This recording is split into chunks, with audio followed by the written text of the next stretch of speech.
Welcome to Mill History Talk, the podcast where strategy meets storytelling, unpacking the drama, decisions, and disasters of war so you understand not just what happened, but why it still matters. The views expressed on Mill History Talk are those of the hosts, writers, and guests, and do not necessarily reflect the official policy or position of any government agency, military organization, or institution. This podcast is intended for educational and informational purposes only. Welcome back to Mill History Talk, the podcast where history isn't dusty. It's drama, strategy, and power plays. I'm Hope. And I'm Brian. Today we're talking about Alfred Thayer Mahan. Now, I know exactly what some of you are thinking. Hope, are we really doing an entire episode about a 19th century naval officer? Yes, we are. And before you click away, let me assure you this story somehow involves Theodore Roosevelt, global trade, China, container ships, Amazon Prime, and one of the most influential strategic ideas ever written. Which is remarkable, considering Mahan spent much of his early career as a fairly ordinary naval officer. He wasn't Nelson. He wasn't Nimitz. He wasn't the naval equivalent of a Marvel superhero. So what you're saying is that Mahan is proof that peaking in your 20s is completely overrated. That is one interpretation. Graduate students everywhere just sat up a little straighter. Because Mahan became one of the most influential military thinkers in history by doing three things: reading books, teaching classes, and writing a bestseller. The turning point came when Commodore Stephen Luce brought him to the newly established Naval War College. For perhaps the first time in his career, Mahan was given something every strategist needs: time to think. And let's be honest, most dangerous ideas in history start with somebody getting too much uninterrupted time to think. Clausewitz got time to think. Mahan got time to think. Brian gets time to think. That last one frankly concerns me. 3 minutes. 3 minutes? 3 minutes before the first Clausewitz reference. That's not your record. Clausewitz is always relevant. We're discussing naval strategy. And yet somehow Clausewitz still found a way into the conversation. That's greatness. That's what every Clausewitz fangirl says. All one of us. Now here's the biggest misconception about Mahan. Most people think he's the battleship guy, the decisive battle guy, the buy more ships and everything gets better guy. And that's not entirely wrong, but it misses the larger point. Mahan wasn't really writing about ships. He was writing about power, national power, economic power, strategic power. Exactly. Most people remember the battleships. That's like watching Star Wars and concluding the entire story is about lightsabers. Cool? Absolutely. The whole point? Not even close.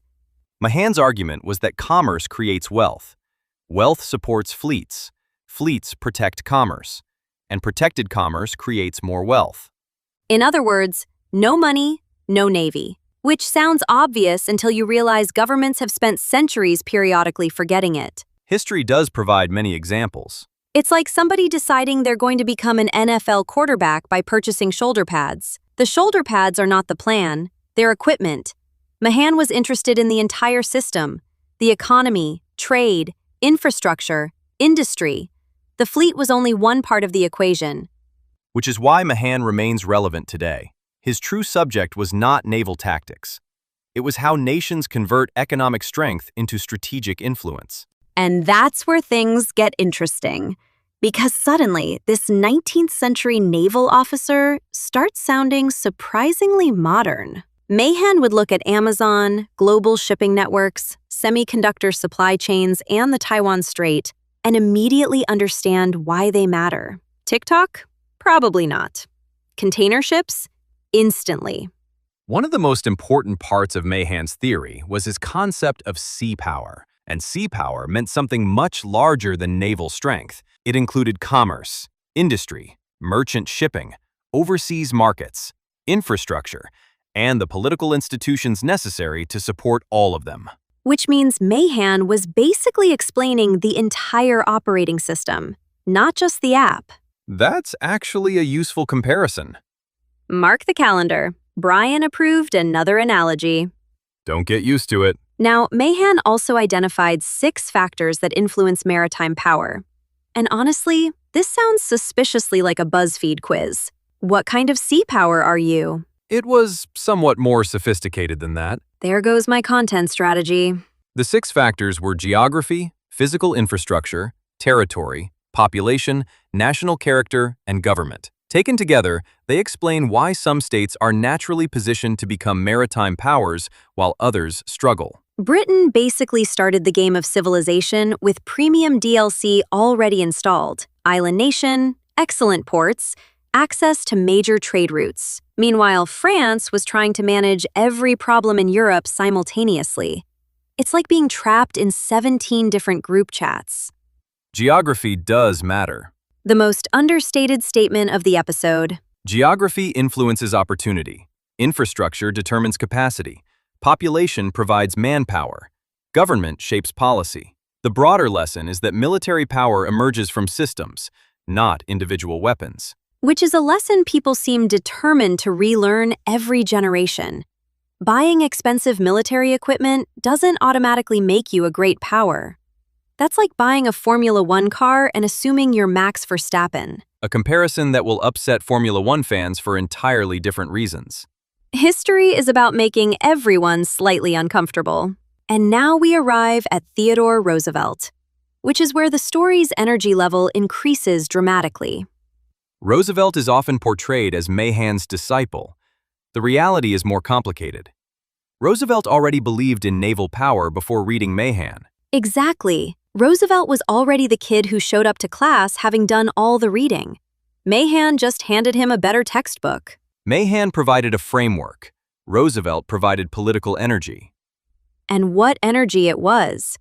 If Mahan was the strategist quietly drawing maps in the corner, Roosevelt was the guy bursting through the door yelling, "I have an idea!" And the idea frequently involved battleships.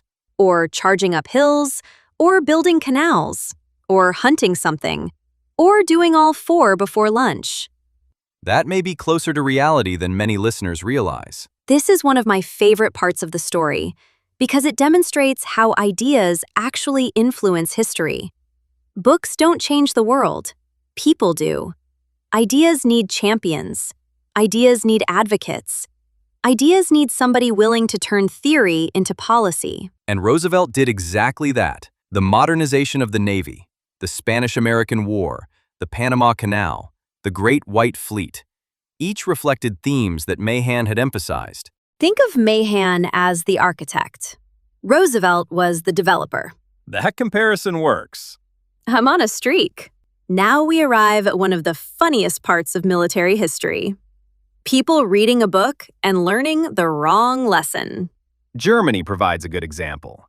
German naval leaders admired Mahan, but many focused almost entirely on battleships and fleet construction. It's like reading a cookbook and deciding the frying pan is the secret ingredient. You used that earlier. Because it's accurate. Fair enough. Germany essentially skipped over the broader discussion of commerce, geography, and maritime systems. Instead, they focused on building a battle fleet capable of challenging Britain, which intensified the naval arms race before the First World War. The geopolitical equivalent of seeing your neighbor buy a bigger truck and immediately financing an even bigger truck. A remarkably American analogy. Know your audience. Japan presents a similar but distinct case. Japanese naval thinkers embraced Mahan enthusiastically, but over time, many reduced his ideas to a doctrine centered on decisive battle. The military history version of reducing Star Wars to lightsaber fights. Cool, spectacular, and missing most of the story. Mahan never argued that battle existed for its own sake. Battle was a means to secure communications, protect commerce, and support national objectives. That's the key. The fleet wasn't the goal. The fleet protected the goal. Exactly. I think Mahan would be genuinely surprised by how many people remember the battleships but forget the economics. Most strategists would sympathize. Honestly, most professors would sympathize. And now we get to the reason Mahan still matters. Because, believe it or not, we're living in a very Mahanian world. More than 80% of global trade by volume still moves by sea. Which means your Amazon addiction is now a strategic issue. That's one way to phrase it. Look around the room. Your phone, your television, your laptop, your gaming console, your refrigerator. that exercise bike currently functioning as a coat rack, all of it probably spent time on a ship. Global commerce remains dependent on maritime communications. That was true in 1890. It remains true today. Which is why every time something happens in the Red Sea, the Suez Canal, the Strait of Hormuz, the Strait of Malacca, or the Taiwan Strait, economists everywhere suddenly start stress eating. That may not be entirely inaccurate. Mahan would look at modern supply chains and immediately understand the strategic implications. TikTok? No. Streaming services? Probably not. Container shipping? Absolutely. Because the underlying relationships have not changed. Commerce still requires access. Access still requires security. Security still requires power. And that's why Mahan refuses to go away. He's not relevant because of battleships. He's relevant because he understood systems. He understood how economics, logistics, infrastructure, politics, and military power connect together. Which sounds suspiciously like something Clausewitz would appreciate. There it is. I was wondering how long we could go. I lasted almost the entire segment. By your standards, that's remarkable. And speaking of today, there's one country that has probably spent more time reading Mahan over the last 20 years than most Americans. China. China's growing interest in Mahan is actually quite logical. Its economy depends heavily on maritime commerce. Its energy imports move by sea. Its exports move by sea. Its prosperity depends on maritime access. Which means China basically looked at Mahan and said, "Wait a minute, this guy understands our homework." A somewhat simplified version. My specialty. Chinese strategists are often less interested in battleships than many of Mahan's 20th century followers were. Instead, they focus on commerce, sea lane security, overseas access, and maritime communications. Which is actually much closer to what Mahan was talking about in the first place. Arguably so. This is one of the reasons historians love finding original sources. Sometimes you discover that generations of people have been quoting a thinker while missing half the argument. Historians refer to this as job security. Fair. Now let's talk about the elephant in the room, technology. Because somebody is listening right now thinking, "Hope, this all sounds great, but Mahan never saw aircraft carriers, satellites, drones, cyber warfare, or hypersonic missiles." That's true. The technologies have changed dramatically. And thank goodness, I don't think coal-fired battleships are making a comeback. Probably not. Although somewhere there's a military history collector screaming, "Don't rule it out." There probably is. But here's the thing. Mahan's theory wasn't really about technology. It was about relationships. Exactly. The methods of securing maritime communications have changed. The importance of maritime communications has not. Think about it like highways. The cars change, the trucks change, the technology changes. The need to move goods remains. The strategic requirement remains constant even when the tools evolve. That's why Mahan keeps surviving every prediction of his irrelevance. The man has been declared obsolete more times than vinyl records, and somehow he keeps coming back. That's actually a very good comparison. 2 compliments in 1 episode. I'm writing this down. Okay, Brian, let's play a game. This usually concerns me. Let's imagine Mahan appears in 2026. What surprises him? The speed of communication, the reach of surveillance systems, the lethality of modern weapons. TikTok. TikTok would probably confuse Clausewitz too. That's fair. What would not surprise Mahan is the continuing importance of trade routes, or chokepoints, or competition among great powers. And that's really the point of this entire episode. Mahan would recognize the strategic map, even if he didn't recognize the technology. The names might change, the platforms might change, the fundamental relationships remain familiar. You know what I find fascinating? For somebody remembered as a naval theorist, Mahan was really talking about national power. That's exactly right. His true subject wasn't fleets. It was how nations convert economic strength into political influence and military capability. Which sounds much less exciting than battleships, and is infinitely more important. Often the case in strategy. That's actually the secret of military history. The most important things are usually the least cinematic: logistics, infrastructure, economics.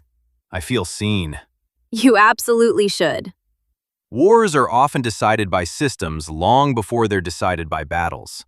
And Mahan understood that, which is why he still matters. When people hear Alfred Thayer Mahan, they usually picture battleships, massive fleets, big naval battles, smoke, steel, explosions. But the real legacy is broader: commerce, communications, infrastructure, national power. And maybe that's why Mahan keeps showing up. Not because he explained the 19th century, but because he explained something deeper: how prosperity, security, and power connect together. And those relationships remain central to strategic competition today. Which means somewhere right now there's a graduate student reading Mahan, a naval officer reading Mahan, a Chinese strategist reading Mahan, and possibly a podcast listener wondering why container ships suddenly became interesting. An outcome neither of us predicted. Speak for yourself. I knew we could make container shipping entertaining. I wasn't sure we could make it cool. Let's not get ahead of ourselves. That's all for today's episode of Mill History Talk. If you enjoyed the show, please subscribe, leave a review, and share the episode with a friend, especially that friend who thinks strategy is just buying more military hardware. And don't forget to check the show notes. You'll find links to our Substack article on Mahan, sea power, Theodore Roosevelt, and modern strategic competition. For additional reading, I recommend Mahan's The Influence of Sea Power Upon History and Jeffrey Till's Sea Power, A Guide for the 21st Century. And remember, history isn't dusty. It's drama, strategy, power, global trade, and apparently a shocking amount of container shipping. Wars are fought by men, won by logistics, and explained afterward by historians. And occasionally by one podcast host. And one Clausewitz fangirl. Completely fair. We'll see you next time on Mill History Talk.